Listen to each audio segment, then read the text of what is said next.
So this week I didn't really leave it up to much chance. It was pretty much decided we were watching Nuke, and the only decision really was who, and I'm not surprised that FASHR came out on the other side because he's quite a, I wouldn't say popular name, but he's got a lot of hype around him, he's got a lot of attention recently, so it made sense that he was the one who got chosen.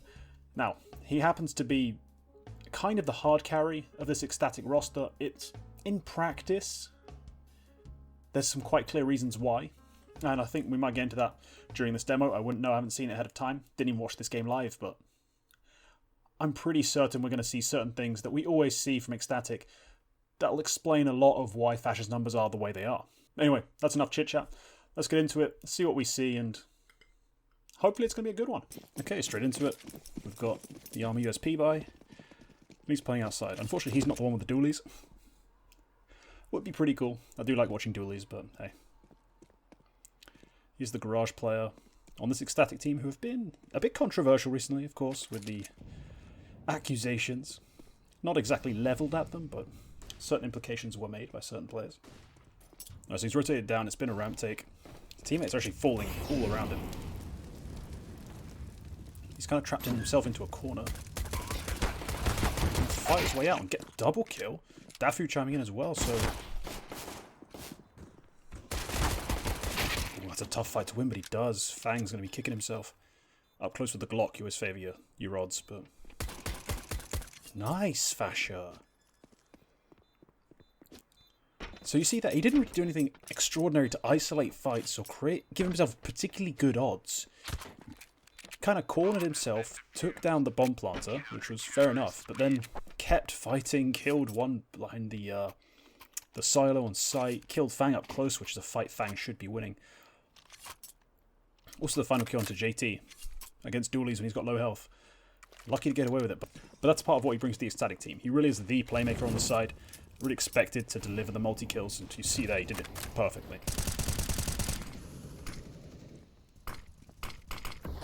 Right, so he's not just a garage player, he's the outside player in general, but also with a little cheat over to main. Did someone hear that drop? He's not... Oh, he's kind of checking for it. Yeah, okay, so... He must have been called out, or he must have heard it himself. He also hears Fang's steps, wins that fight. Immediately traded. If you're playing against Ecstatic, and you trade FASHR 1-for-1, your odds of winning a round go up massively. Like, their multi-kill percentage is relatively low, and it's mostly built off of FASHR. So, kill him, you know, 1-for-1, boom. You're in with a really good chance of winning the round, and you see Complexity here buying again. Even though they lost the last one, clearly think they did enough to merit this.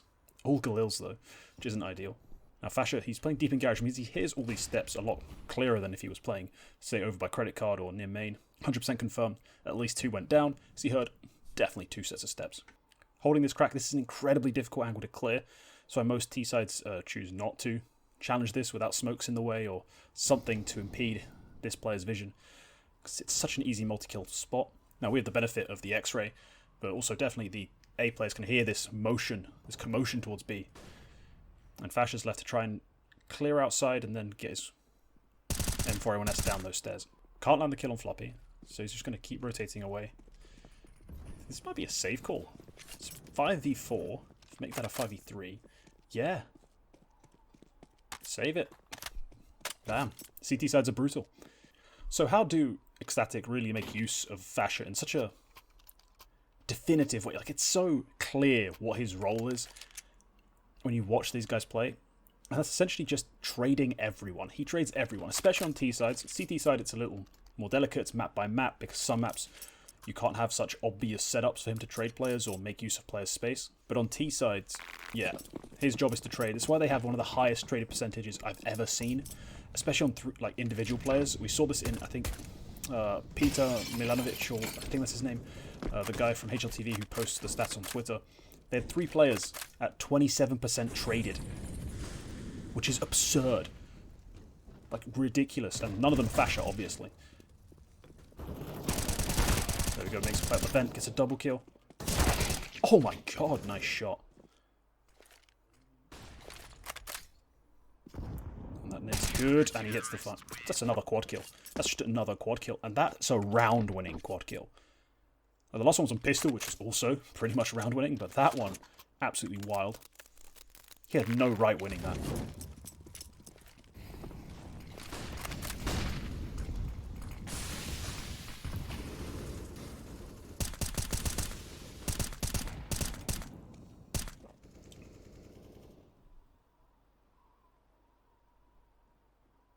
Does he hear those steps? Did he hear JT cross? If he didn't...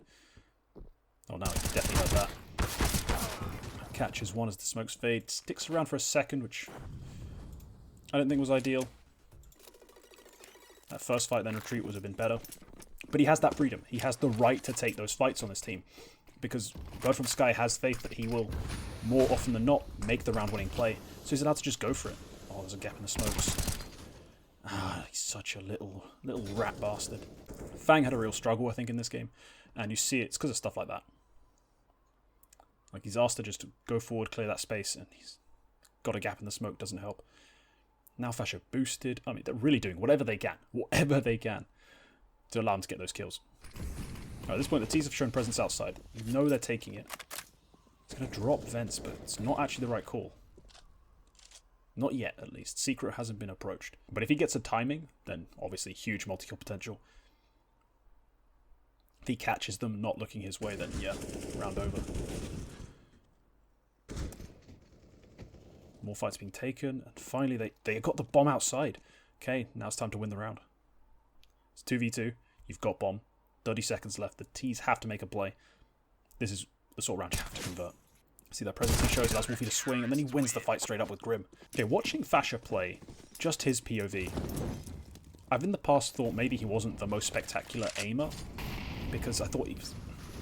something about his pre-aims and stuff didn't seem that insane. But watching him flick about, it's clear he's got the first bullet sort of accuracy to be considered a legit aimer. Just not sure he's got the pre-firing mechanics, the little something else that makes someone like a Nico so good to be like an elite rifler at tier 1. But this is hot stuff. Like him flicking about, making those sorts of plays. It's already very impressive. Okay, playing around main. Definitely hear the vents drop, the door broken, yep. Time to make a rotation. And look instead, okay, he's clearing outside. Looking up heaven. So there's still some real protocols involved in what he's doing. It's not just blindly running around, following his instinct, chasing kills. Does he think about JT here? JT can see his feet. He's calling it, Wolfie. Yeah, I know, but I literally got mega timed. He didn't call secret. No, it was from vents. No, he was in vents. I just got mega timed. There's the famous Ecstatic dead talk. Interesting. It's an interesting insight, I think, into the way the team operates. Save my comments on some of that stuff I hear for another video, I think. Oh, an A-pop.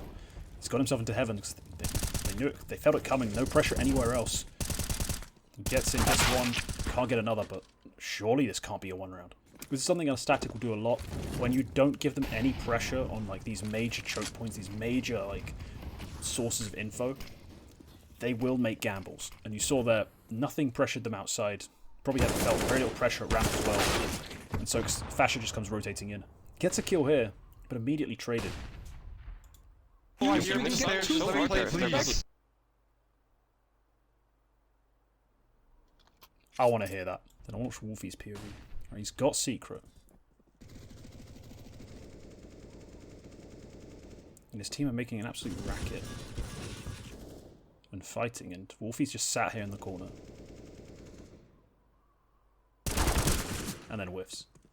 You missed timing so hard there if they're battling. No, I hear him in the stairs. Just let me play, please. No, we are fucking creating so much space. Just go. We're free guys battling for you so you can get 2 free kills in the back. They have a point. They do have a point there. Wolfie's playing that ultra passive, and to be fair, off of his own, what he's hearing, he might be making the right call, but off what his teammates are doing is where the debate arises, it seems. FASHR's up close. Doesn't know about JT. But JT knows, well, doesn't know about him, just clears it. Okay, got a change up. No longer playing outside. Maybe the AWP on Wolfie changing that. So instead, he's straight diving down to B. Okay. So it's a secret play. And he's already in vents. Okay, so they called the A rush. He's now got to come back up.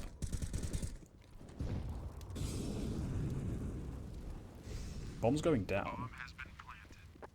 Okay, and he's waiting for his team. So they're in a 4v3. Now, this is something Ecstatic love to do. 4v3, retakes. They're really good at this sort of round. Love to group up, trade every death, and just come out on top. It's to win no matter what. It's not about getting all the kills without dying. It's about allowing people to die. It's the round people want. So there you go. Dafu dies, they can trade. So does Bird from Sky. Making sure they get the trades as quickly as possible. And that's an easy round in the bag. It's why they're so comfortable going for gambles. Like, stacking up areas. Especially once they have an opening kill or a single man advantage. They'll just gamble. There's no need to risk, splitting yourselves up and getting picked off. Just play together, trade off each other. And you're likely going to win more rounds than you lose. FASHR going super aggressive, but Wolfie gets caught by the silo player. Bird from Sky's also here, so this is the sort of thing where FASHR is being baited for. They do check for him still, though. There's not quite enough. Not enough distraction. Sorry, so ik daarvan fix. Bird from Sky actually apologising. I'm not sure what he was apologising for exactly. I didn't really hear it. But nice to hear that. Kind of Eagle, not much going on. MP9, FAMAS, yeah, it's the sort of thing you just have to cobble together when things haven't gone your way.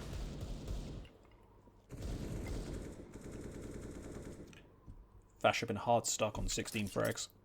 2 quad kills as well, so in the other 13 rounds, only 8 kills. Kind of a testament to how Ecstatic play, that it's just, all or nothing. It's always the gambles of this team. Avoided a lot of spam damage by getting quite high on the ladder. I was not expecting that to work, to be honest. He and Dafu holding each other's backs. Trying to see if they can make a play happen. Okay, now they're going to push into lobby, so potentially try to isolate someone if there is someone here, or catch maybe the T's off guard if they end up going A. If all goes wrong, they'll just have a quick rotate to B. Alright, it's definitely an A play though. And it all goes wrong. Alright, well. 8-7 down at the half. Let's see what goes on from here, because I'm pretty sure they win this. And there's the pop. A little bit of util elsewhere. Pop into this ramp area, take down Junior. And the running Glock is an absolute menace. And now the smoke goes down to try and hold off this rotate.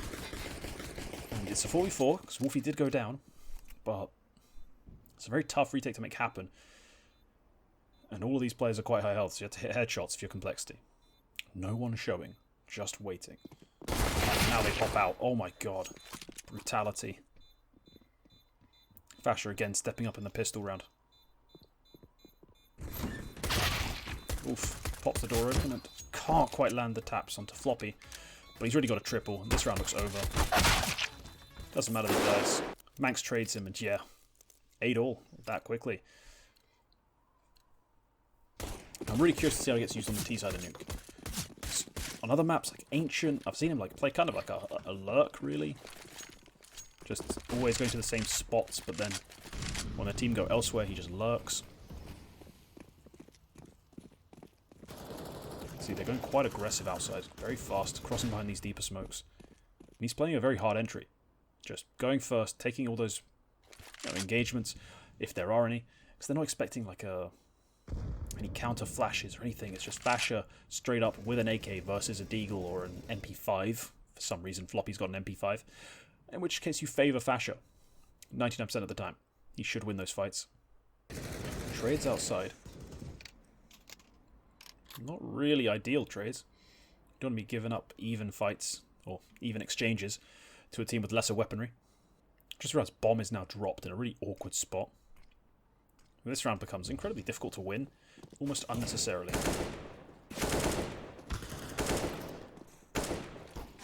Do recover it, but at the cost of Manx's health. FASHR is able to trade Manx and hit the shot to JT, so equalising the numbers.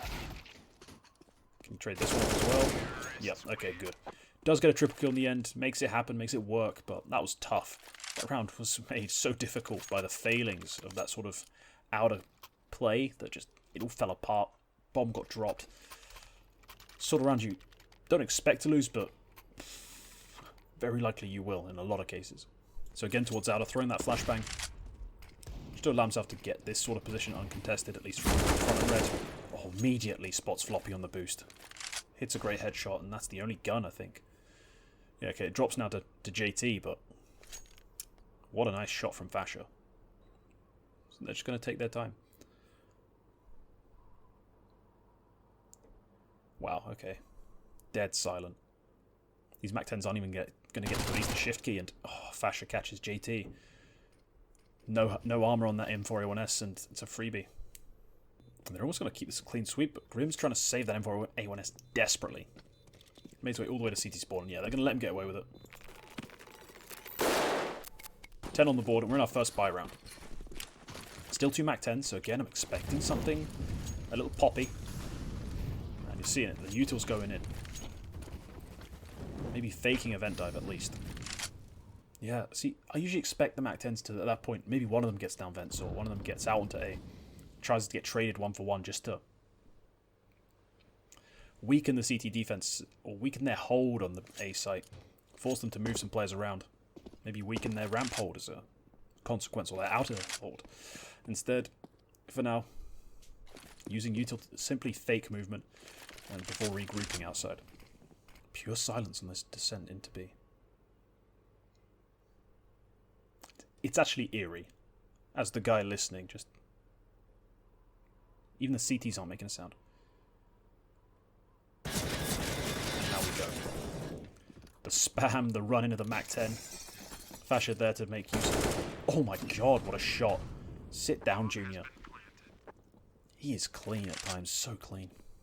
And because his teammates are all running around with MAC-10s like a maniac, he gets to just almost pre-fire that. He doesn't actually pre-fire or pre-aim it, but he's got that freedom, that space, that clarity in his head that this is clear, this is fine. All I have to do is hit the shots on the ramp players. I've got the AK. And he does. And round over. CTs are saving. Absolutely devastating, that take, really. That's why you need to contest out of control, contest B takes to some degree. Because once they have that site, and a one-player advantage, you can call it quits. It's over. You're not doing anything with that. It somewhat highlights the importance of information on Nuke, especially. Because if you know what's happening, you can pre-rotate, you can place players in the right places, and you can actually make those fights not only winnable, but actually favourable. So just intensely staring at what Fang's doing in the secret area got me a bit distracted.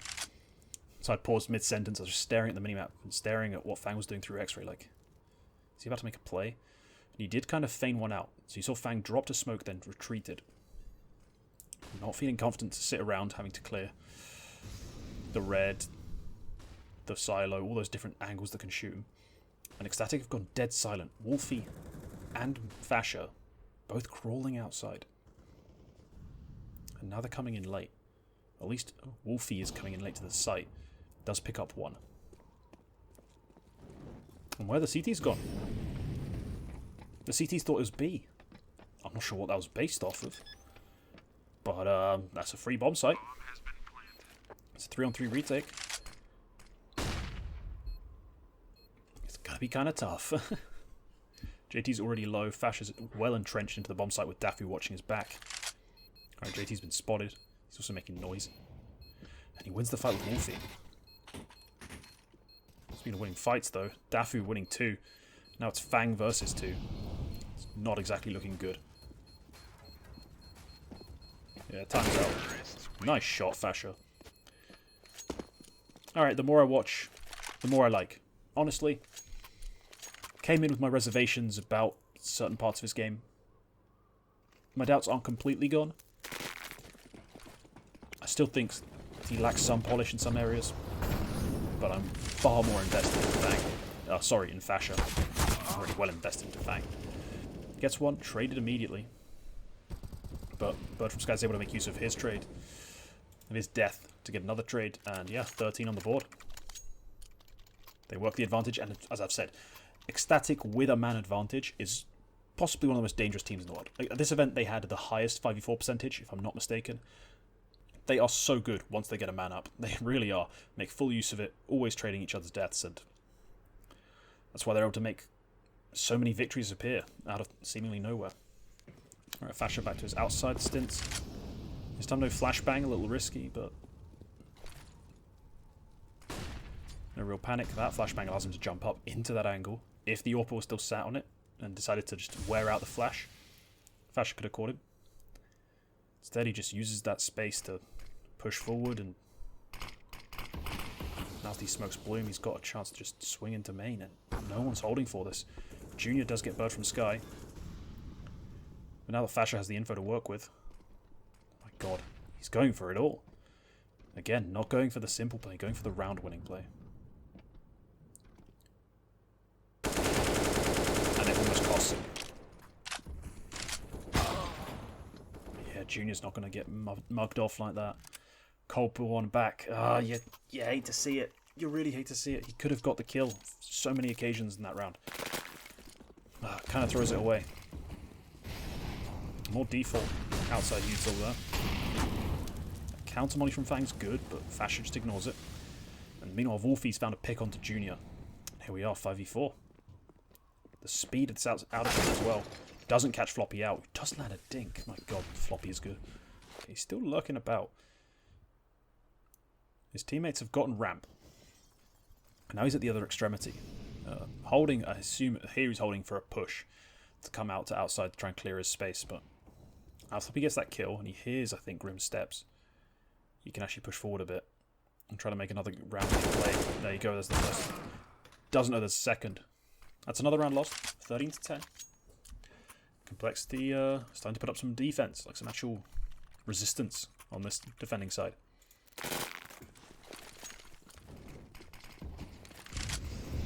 Deeper smoke, kind of blocking off the garage player. And again, using these smokes to cross. Wolfie, man. Wolfie having a field day on the picks. But something he does really well is find opening picks. And it meshes really well with the team because, you know, man advantage, 5v4 this side, one of the best in the world. So, quite important they're able to generate those picks for Wolfie. And he lands them pretty well. Like, he's pretty consistent with these sorts of frags. Rarely the flashiest, though. And, oh, Bird from Sky picks up another. FASHR just been sat here the entire round holding for something. Nothing's coming, but doesn't matter. They're just spread out around the map, just winning. Cole, struggling on their CT side, I think. Really, really struggling. Not knowing what to do, where to be.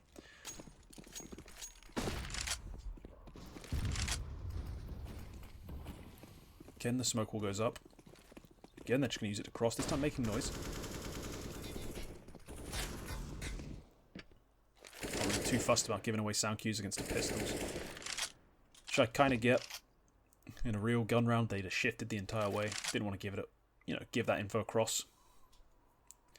This time they don't seem too bothered. Alright, I'm going to fast forward if no one comes as well. Like, I've watched him jiggle that corner enough times. I don't need to watch the entirety of it again. FASHR wary of the outer pushes, but nothing comes through. Free to now just go fight into the bomb site. And there we go, that's pretty elementary.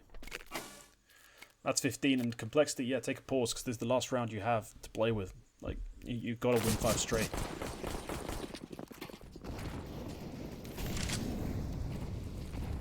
They're going for a quick A play. Manx already outdoor, Bird from Sky, creating space for FASHR. Manx hits the kill on Grim, because there's only one player actually in the bomb site when they get there. You know, Manx isn't really there to get the kill. He's there to be one of the hard entries, to just create space, get info. But there's only one player on the bomb site. He's able to just swing out and get the frag. That's a miss smoke. Fang gets out, FASHR can't find him. He's going to hide in the smoke, and again going for the round-winning play. But he doesn't really need to. There you go. Simple as that. FASHR, wow. An interesting demo.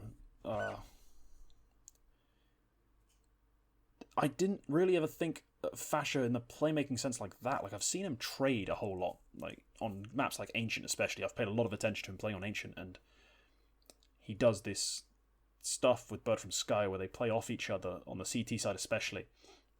so exceptionally well. And you see in this game, it's not so much that he's playing off anyone. He just has the freedom to go and make plays how he feels in the round at times, and he does it so well. Not the most coordinated demo I've seen from Ecstatic, at least from his point of view. You know, he spent a lot of time not playing off of teammates, not playing with his team. That's not really a problem. You know, it's Nuke. He played kind of the solo spots and played them pretty well. Saw a couple of things I didn't like. There was a time outside where he got a kill, then decided to just extend, stay, keep fighting. I was like, it's a confidence thing, I get it, but didn't want to see that. No, overall, yeah, FASHR really is as dangerous as his stats seem to imply. He's got great feel for the game, great instinct for when to go for plays and where to go for them, and who to swing when. Like, you saw that pistol round, the first pistol round, where he trapped himself in a corner, then just fought his way out of it. Like, he put his own back against the wall just to come out swinging, and it's not something you really expect from most people. But hey, I've got more stuff planned for Ecstatic, like more in-depth breakdown of their ancient gameplays especially. It's going to be an interesting video. Already got it planned and researched, almost written as well, so that should be coming out soon. Yeah, that's been Demo of the Week. Watch out for the poll for the next one. Should be a good one. Thank you to my patrons for supporting me. XL, Lager, the real ones, elite contenders, our biggest donators. Thank you every video, because you've deserved it. Yeah, comment your thoughts on FASHR, how he plays, how Ecstatic play especially. Leave a like if you enjoyed the video, and sub if you want to see more. Well, that's all for this one. Goodbye.